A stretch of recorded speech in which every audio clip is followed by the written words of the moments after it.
नमस्कार दोस्तों, जनपद सोनभद्र रेनीकोट नगर और यहाँ पर नगर निकाय चुनाव बहुत ही जोर शोर के साथ में इस समय जो भी प्रत्याशी है तैयारी कर रहे हैं, क्या सुविधाएं देंगे अपने इस जनमानस को, जनता को क्या वो सुविधाएं मुहैया कराएंगे।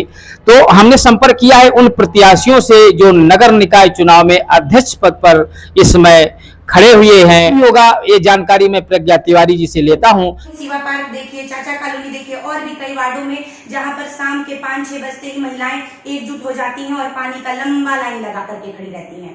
तो आप बताइए, हम 21वीं सदी में जी रहे हैं और आज के डेट में भी अगर हमें और हमारे बहनों को, माताओं को पानी की लेके समस्या रहे तो धिक्कार है हमारे जीवन पर।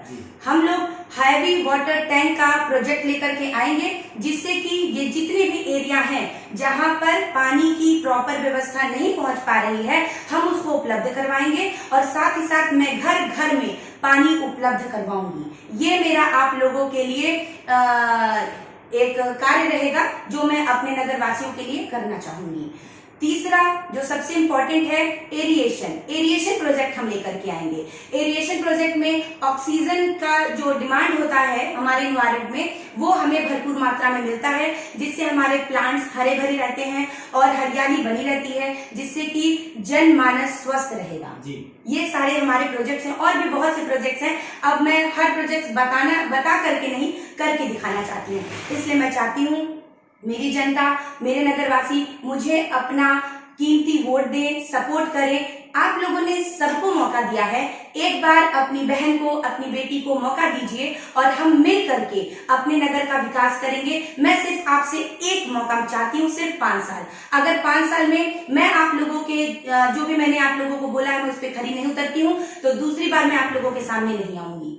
यही मेरा उद्देश्य है और मैं चाहती हूँ कि आप सब लोग मिलकर के मुझे सपोर्ट करें और हम मिलकर अपने नगर का, अपने रेणुकूट को डेवलप करें और एक सुंदर स्वच्छ शहर बनाएं। Thank you. जनता के भी जब आप जाते हैं तो उनका कैसा रुझान रहता है या उनकी कैसी मांग रहती है कि उस मांगे करती है जनता कि हमारे क्षेत्र में मैडम ये ऐसी शिकायत है, ये कार्य नहीं हो रहा है, उसके बारे में भी कुछ बताओ। जी बिल्कुल, मैं जिस भी वार्ड में जाती हूँ, हर वार्ड में जितनी भी हमारी माताएं हैं, बहनें हैं, वो रो रही हैं, परेशान हैं।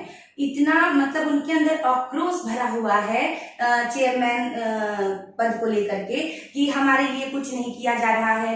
कहते सब लोग हैं लेकिन हमारा करता कोई भी नहीं है। हम पानी की लाइनें लगाते हैं, हमें पानी नहीं दिया जाता है। यहाँ पे लाइट की व्यवस्था नहीं है। शाम को 6-7 बजे के बाद अंधकार हो जाता है, जिसकी वजह से चोरी जैसे वारदात भी घटित होते हैं। तमाम तरह की समस्याएं हैं। पूरा कचरा एक जगह इकट्ठा रहता है। आप ज्यादा नहीं, धोबिया टंकी चले जाइए, एक जगह पे कचरा, पूरा डस्टबिन है वहां पर, लेकिन फिर भी कचरा जो है नीचे बिखरा रहेगा। कचरा को ले जाने ले आने का कोई उचित प्रबंध नहीं है। वहीं पर छोटे छोटे बच्चे खेलते रहते हैं, जो कि बहुत ही ज्यादा अनहाइजीन है। तो ये सारी समस्याएं मैंने देखा है अपनी आंखों के सामने। देखिए, कुछ जिम्मेदारी जनता की भी होती है कि अगर डस्टबिन लगे हुए हैं तो कचरा उसी में डालें, क्योंकि ये जिम्मेदारी तो कोई ले नहीं सकता कि डस्टबिन में उठा करके आप उचित जगह पे उस कचरे को डालें।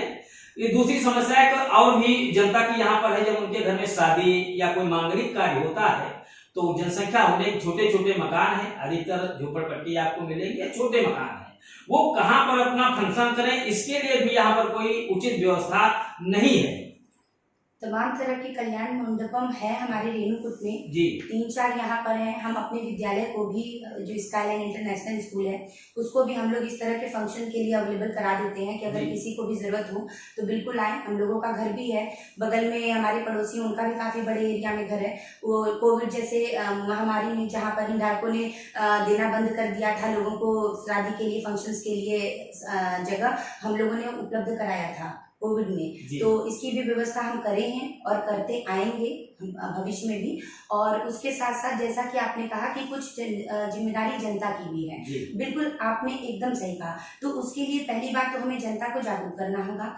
दूसरी चीज कि जब आपका डस्टबिन भर जाएगा तो उसके बाद नेचुरल है कि कचरा नीचे ही गिरेगा।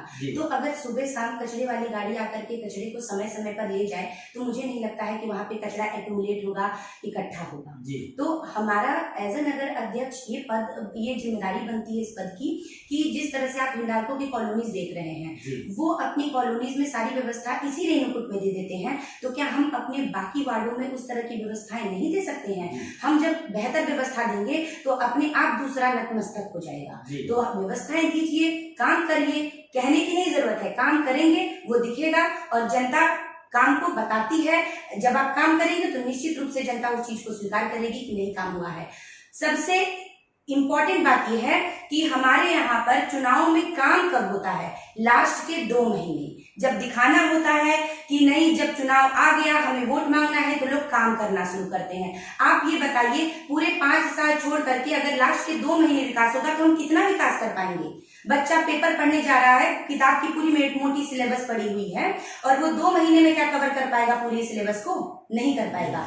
आपको 5 साल इसीलिए दिया जाता है कि थोड़ा थोड़ा भी विकास अगर आप अनवरत रूप से करते रहेंगे तो निश्चित रूप से हमारा रेणुकूट होता। देखिए, स्वास्थ्य संबंधी जो व्यवस्थाएं हैं, हॉस्पिटल वगैरह, पेयजल की व्यवस्था, लाइट की व्यवस्था, सभी कुछ करने का वादा प्रज्ञा तिवारी जी ने किया है और हमें आशा है कि अपने ये कर्तव्य को अधिक से अधिक जिम्मेदारी के साथ में निभाएंगी। बहुत बहुत मैं धन्यवाद देता हूं प्रज्ञा तिवारी जी को और सभी इनके लिए मंगल कामना भी करता हूं। धन्यवाद।